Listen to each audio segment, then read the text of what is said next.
This is the factory, the cleaning machine.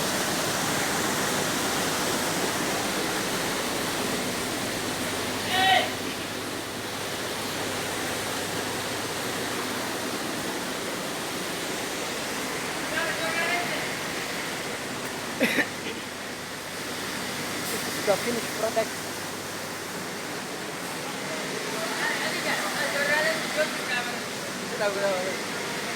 Camera de suerte en la calle,